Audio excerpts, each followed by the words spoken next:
The wind whistled through the trees, scattering leaves across the park. In the midst of the swirling chaos, a young boy struggled to fly his kite, battling against gusts that threatened to snatch it from his grip. "Enjoy your envious gaze," she taunted me over the phone, though she laughed as if it were all a big joke. "But I'm not that cruel, so I'll spare you. Why don't you hide in the bathroom? It might be less awkward for you." Her laughter echoed in my ear as she mocked me, and I could hardly stand it. This woman was the one person I despised the most in the world.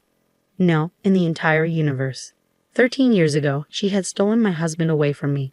Cutting ties with her proved nearly impossible since, unfortunately, this woman was my biological sister.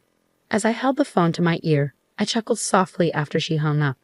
"My name is Ruth, a 37-year-old divorcee. My marriage crumbled within 6 months, all thanks to my conniving sister.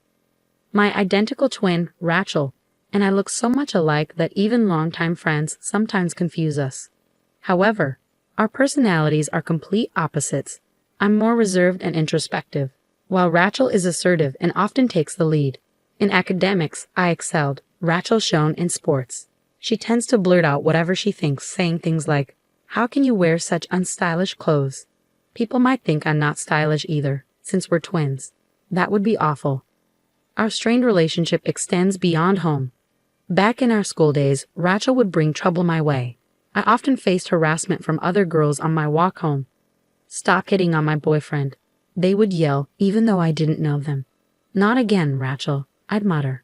Whenever Rachel found someone she was interested in, she would steal him away, even if he already had a girlfriend.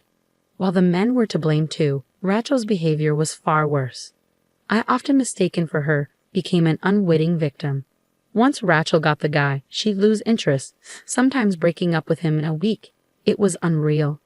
'Rachel, you need to stop this nonsense. Have you ever thought about how the other girls feel?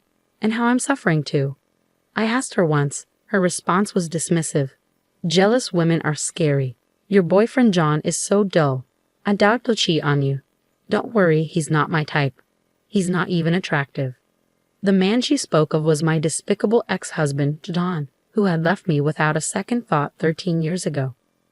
We had grown close attending the same tutoring center. He was quiet, putting me at ease. His mother was a renowned fortune teller who ran a well-known fortune-telling house. We graduated from the same university and married 2 years later. I thought we'd spend our lives together, but 6 months into our marriage, John handed me divorce papers and said, 'Please divorce me. I can't take it anymore.'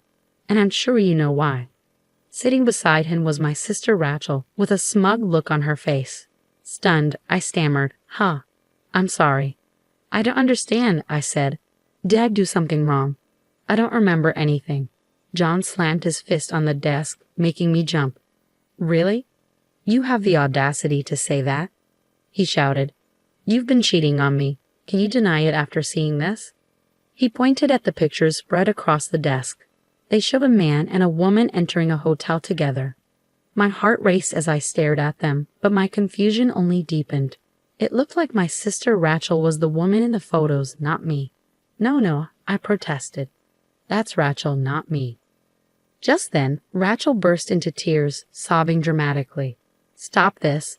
I can't keep lying to John anymore." John turned to Rachel with a soft expression. "It's okay, Rachel. Thank you for telling me." I was shocked as John spun a fabricated story. He claimed I had been cheating and disguising myself as Rachel to avoid getting caught. According to him, I spent my spare time at a hotel with another man and borrowed my sister's clothes to cover my tracks. He completely bought into Rachel's lies. "Rachel told me about your terrible track record with men," John accused. "Even when we were dating, she said you were fooling around with other guys." I tried to stay calm as I responded to my angry ex-husband. "John, are you serious? We've been together for years, and you believe a story from Rachel, whom you've known for only 6 months. Are you thinking straight?" John just glared at me in silence, seething with anger. To my dismay, Rachel took the opportunity to cozy up to John. "Despite your identical faces, your personalities couldn't be more different," John said. "Rachel always listens to my problems with patience and kindness. Maybe I married the wrong sister." Rachel's fake tears kept flowing, but I could see the sly grin on her face. She'd always had a way with men, even back when we were students, but as she got older, she shifted her focus. Now, she prioritized status and wealth over looks, and John, my ex-husband who worked at a major corporation and came from a well-off family, was a perfect target for her. She must have set her sights on him the moment I introduced him at our wedding. John had fallen for Rachel's charade completely, and I never imagined he could be so naive after all our years together. My feelings for him faded quickly. "You two are despicable," I told them. "Do whatever you want, but don't ever show your faces around me again." I held back my tears and filled out the divorce papers on the spot, throwing them at the two of them.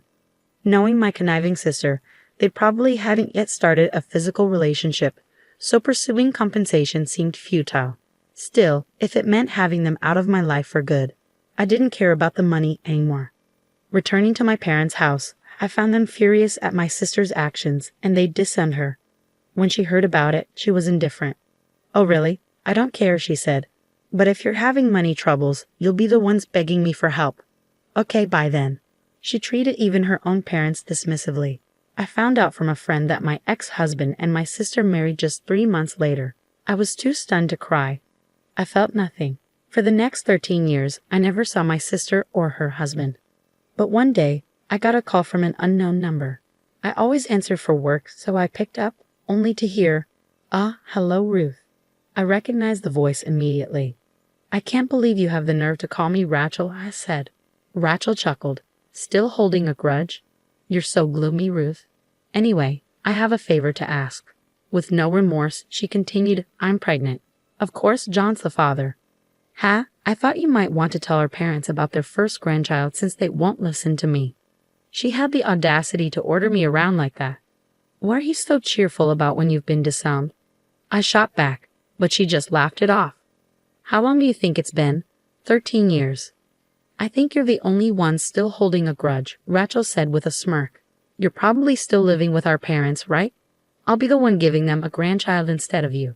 She had a talent for getting under my skin. "I'd love to see your envious face, but I'll spare you because it's too pitiful. Why don't you go hide in the bathroom when I come over?" she added with a loud laugh. I stayed silent as she spoke, and she hung up abruptly after saying she'd visit on the weekend. I kept the phone to my ear for a moment and chuckled at the absurdity of it all. That weekend, as I relaxed in the backyard, my phone rang. The caller ID was blocked, and I knew it was probably my sister. "Hey, unblock me already," I snapped. "Why would I unblock someone I don't want to hear from?" I shot back. "That's the point of blocking calls. Maybe you don't understand because you're too dense." I laughed sarcastically as something crashed on her end. "I've come all this way, and no one's home." "I told you I'd come today, didn't I?" Rachel shouted, clearly irate. "Huh, you were serious. I thought you were joking," I replied. "Besides, you hung up before I could tell you I don't live there anymore."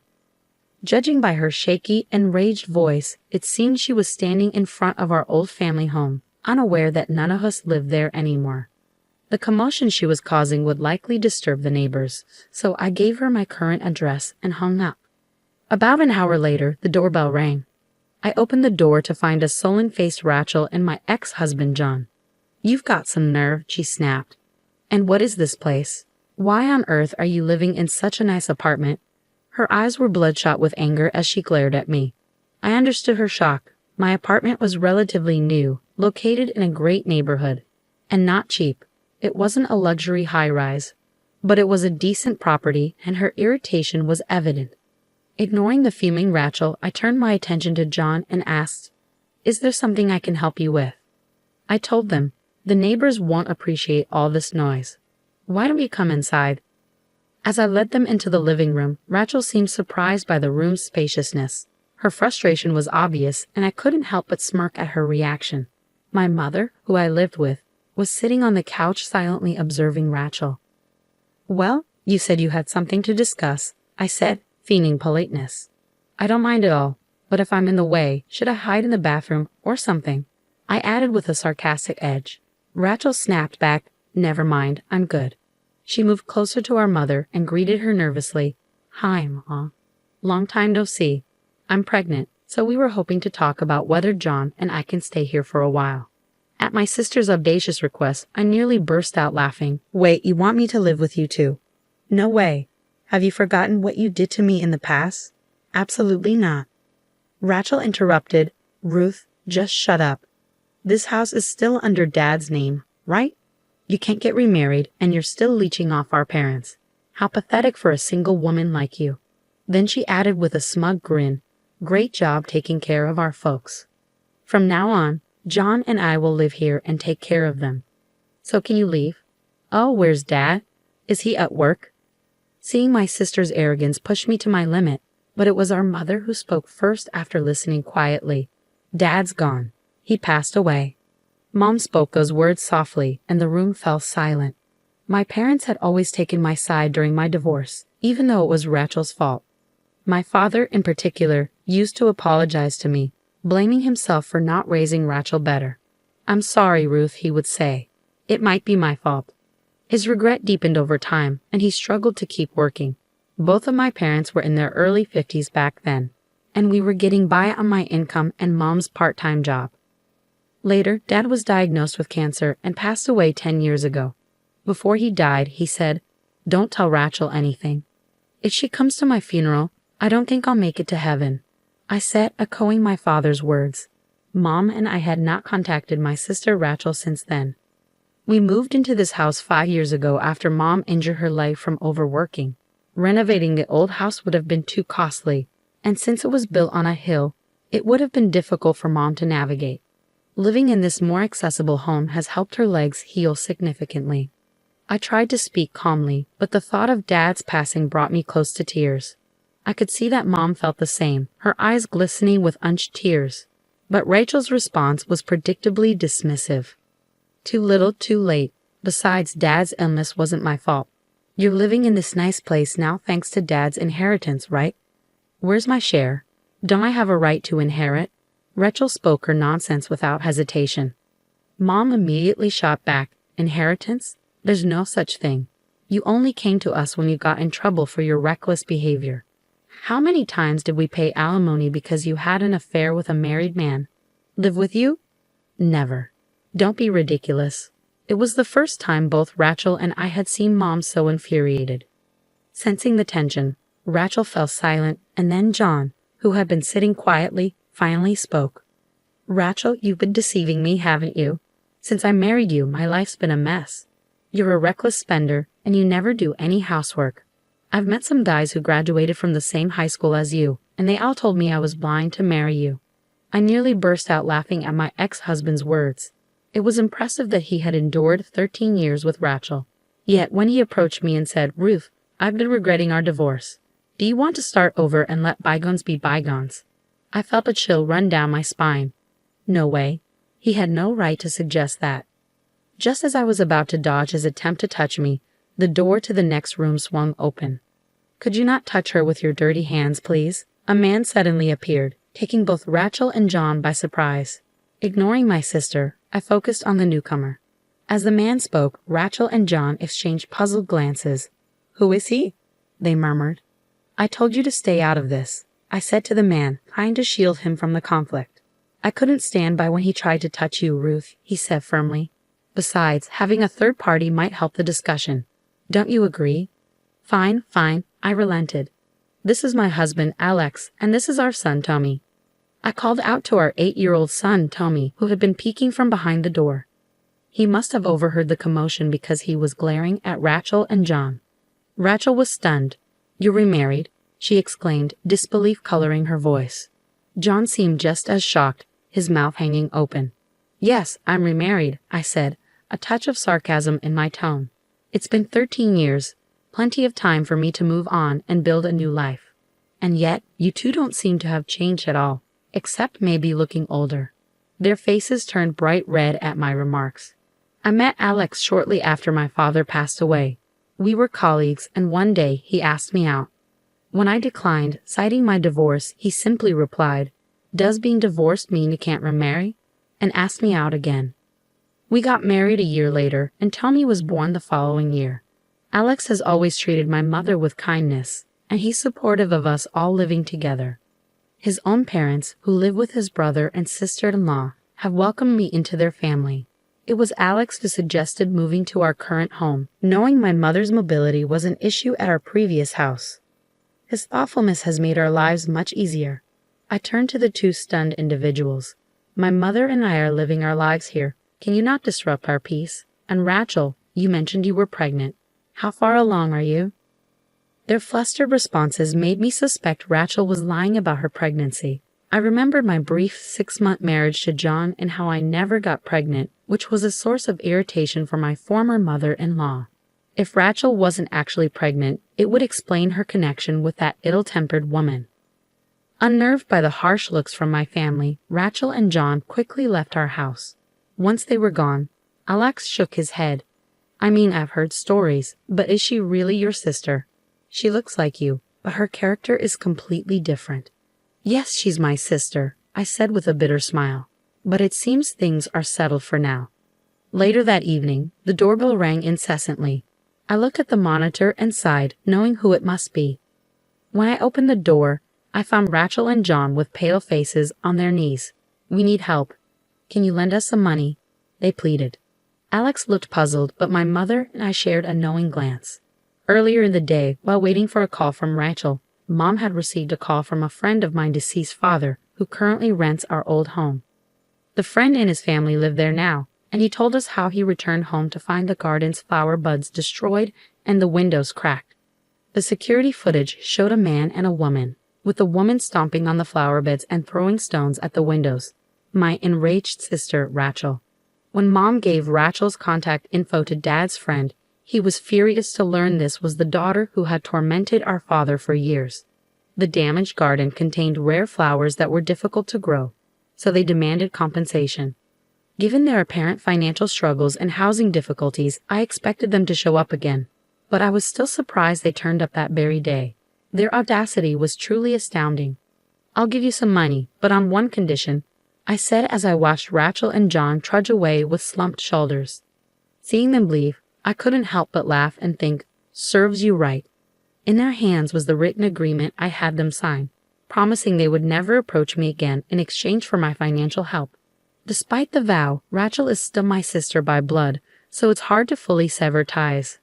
I know there may come a time when she will try to use legal means to approach me again. When that happens, I'm ready to fight back using the audio recordings I secretly made 13 years ago, which I now have as evidence. I have no intention of forgiving my sister and her husband anytime soon. A friend later told me that my ex-husband John had resigned from the large corporation shortly after our divorce and began working at my former mother-in-law's fortune-telling establishment. Given their family connection, he was paid a high salary, allowing him and Rachel to live in luxury. However, a few months ago, my former mother-in-law passed away unexpectedly, leaving John without his mentor. With no talent for fortune-telling, he tried to take over her business, but the establishment quickly failed. In their desperation, the couple claimed that a bracelet was a cherished creation of the late mother-in-law and targeted her loyal customers. A whistleblower exposed their deception, and the victims banded together. The couple found themselves overwhelmed by the backlash, and with no place to live or work, they came to me for help. Their audacity was beyond irritating. Given that the police are now investigating them, it's only a matter of time before they face the consequences of their actions. Meanwhile, we moved to a new home due to my husband Alex's job transfer. Can I really come with you?